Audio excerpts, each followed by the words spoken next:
What does that do to you? Are you totally unaffected by it? Or does it affect you more because you were thinking, well, we can live off of that investment, but then it doesn't materialize in the way you thought it would?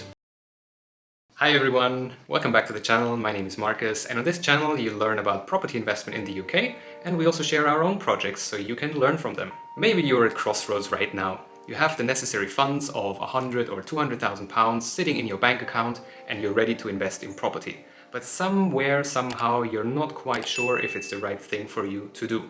So in this video I share with you 3 main considerations that you should think about before you leap into buying property as a hands-on investor, and I show you the difference to what's it being like being a hands-off investor. So the first main important point is knowledge. When you are buying a property, you are in business, and that means you need to have all the knowledge that comes with owning a property. The rules and regulations over the last couple of years have certainly gotten tighter in favor for the tenant, and that means you as a landlord need to know all your roles and responsibilities. So for example, you need to know the difference between a Section 21, Section 8 or Section 24. So if you don't know about that, please look it up first. You also need to know about certain things relating to your property. For example, you want to run a HMO. So do you need a HMO license? Are you in an Article 4 area? What comes with having a HMO? Have you done all the necessary fire regulations? Is your EPC up to scratch? Are all your certificates in place? That's important, not because you're the landlord and you have a legal responsibility for your tenant, but it's also a HMO officer can come to your property and checks on these things. And if you haven't done things properly, your fines can be up to £30,000. And no one wants to do that. So maybe you want to read up on what it means to run a HMO. It's also important because tenants increasingly know their tenants' rights because they are widely available online, you can read up on them, and tenants know about those. So if you as a landlord haven't served them with the correct documentation when they moved in, or you haven't updated your necessary certification throughout the tenancy, then it's much harder for you to argue with the tenant in case of a dispute. So all these rules and regulations and certificates and responsibilities, they come with being a landlord. If you own 1 property or 10 properties,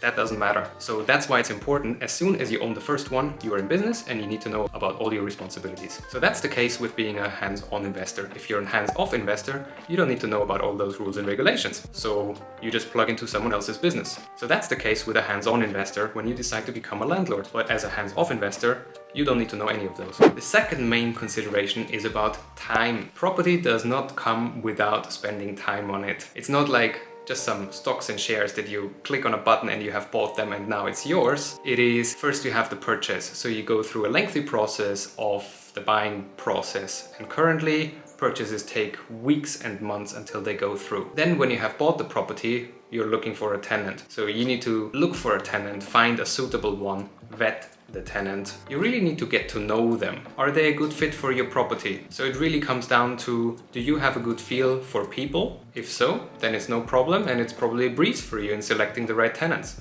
If not, then probably you should be looking at outsourcing that to someone professional who does it for a living, which means you would probably engage a letting agent. But then you have the same thing. Who is a good letting agent? Who will take care of your tenants and of your property? Will they communicate with you in the right manner?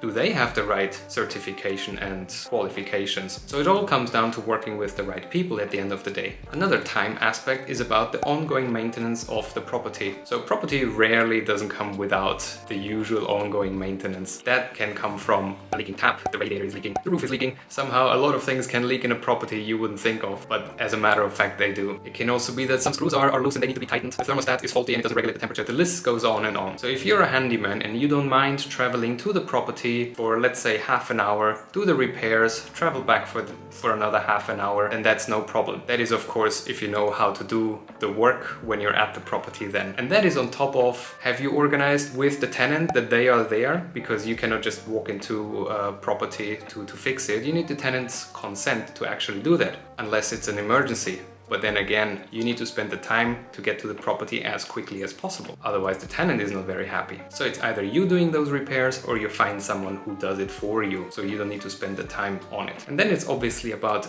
collecting the rent. In a perfect world, a tenant just pays the rent in full every month without fault. But that is an ideal world, and I can tell you from experience that not every tenant behaves like that. So in our own portfolio, we have tenants that haven't paid for some time, they are therefore in arrears, or they just move out with having all the arrears. So then we need to recover those losses from the tenants. So if you only have 1 property with 1 tenant in there and that tenant doesn't pay, out of a sudden you have to pay for all your expenses out of your own pocket. Naturally, if you have 10 or 20 tenants and 1 or 2 don't pay at a time, all the other tenants are still keeping your business running, so it's less of an impact that you have. So make sure that you are aware that owning a property comes with spending time on it. If this is maintenance or finding the right tenant or collecting the rent from them, these are all aspects of spending time on the property. It's also sorting out your insurance claims should you have one. But these issues need to be sorted when they arise, and if they don't, then tenants can complain to certain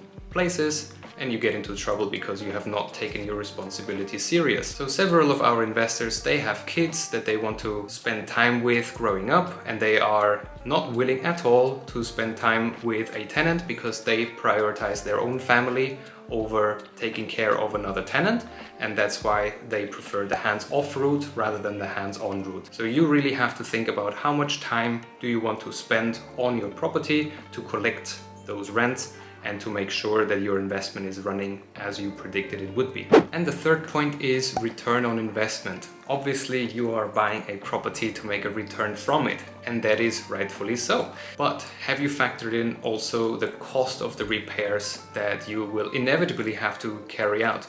For example, we did a full refurbishment on a HMO just a couple of years ago, and everything was fine, and we thought the roof is fine as well. However, the year after, when the house was fully tenanted, the roof started to leak. So we had to spend more money into fixing the roof when we in fact thought it is okay. So that was a bill of £3,000, which was putting up the scaffolding, removing the roof, putting on new roof tiles, and painting the internals of the house as well, where it was leaking into. So these things can happen even when you think that everything is alright. Other areas that are typical can be there is rising damp out of a sudden, where it was not when you bought it, or the boiler breaks down even though it's only a couple of years old, but it just ran out of warranty. So these are things that no one can predict for you, but you need to be aware that they can happen, and it potentially can cost a couple of £1,000s to rectify it. On another point is also how much is your time worth. So if you decide to carry out those repairs yourself and you're not charging for your own service, because why would you? You're just there to maintain your own property, but you're just driving to the property in order to fix a loose handle on the door, because why would the tenant repair that? That's obviously the landlord's responsibility. But you're spending time on getting there, you're spending time at the property, and then you need to come back, and all that on a Saturday afternoon because you're working during the week 9 to 5. So think about your hourly wage, how much you could earn in those hours, so therefore how much did it just cost you to carry out that repair. That obviously goes into your investment as well. A lot of people don't consider that, but for me, I would like to know how much time am I spending on getting that return. But if you're honest with yourself and you say you're spending 10 hours every month on maintaining your property and you could be earning £30 an hour, so that is £300 an hour that you're not taking into consideration. So really what you should be doing is take into account also the time that you spend on getting the returns from the property. Also, usual cost that people forget about is the cost for voids. So you have just bought a property and there's no tenant in there. How long does it take you to get the tenant? So are those 2 weeks, or is it more like 4 weeks, 6 weeks? Because as soon as you find the tenant, it doesn't mean that they can move in next week. They might still have to cancel their contract at the other place, and then it takes them another 4 weeks until they can move in. Well, guess who does not collect any rental income? That's you as the landlord, and the property is empty during that time. It further reduces your return on investment because you have not factored in those voids. Same thing happens when that tenant moves out again. Of course, it is nice if one tenant moves out and the next day a new tenant moves in, but if you're honest, does it really happen that way? Maybe it doesn't. And that's what impacts your return on investment. So all in all, you set yourself a certain return on investment from that property and you're hoping to achieve that. But how would you react if that doesn't happen? Because you have an emergency repair, or there was 4 weeks more voids in the calendar year than you thought, and it all reduces your overall return on investment. What does that do to you? Are you totally unaffected by it? Or does it affect you more because you were thinking, well, we can live off of that investment, but then it doesn't materialize in the way you thought it would. So that's how it can be as a hands-on investor, and that is certainly the case for us as a property business, because we are dealing with all that. Definitely those are all points that affect your return on investment, and you should be aware of them before they happen. That's of course if you decide to be your own landlord and decide to be hands-on with your property yourself. As a hands-off investor, you most likely receive a contract that says this is your return over the next couple of years, and then you don't have to worry about any unforeseen fluctuations in maintenance costs or in tenant turnover, because you have agreed on a certain return from your capital. So there you go, folks. Those are the 3 main considerations that you should ask yourself before you go out and buy property. Do you have the right knowledge for becoming a landlord? Do you have enough time to spend on the property and spend on tenants, and you're not planning to have any kids that need your attention, or you have elderly to take care of, or you want to spend time on your own hobbies? And what is the return of investment that you are looking for? And have you factored in all the unforeseen costs as well? And how would that affect your mood and your decision making when things don't go according to your plan? So if you found that useful, then please give it a thumbs up. If you have any questions, then leave us a comment below and we make sure we come back to you. We also offer a 30-minute free phone call for our YouTube subscribers.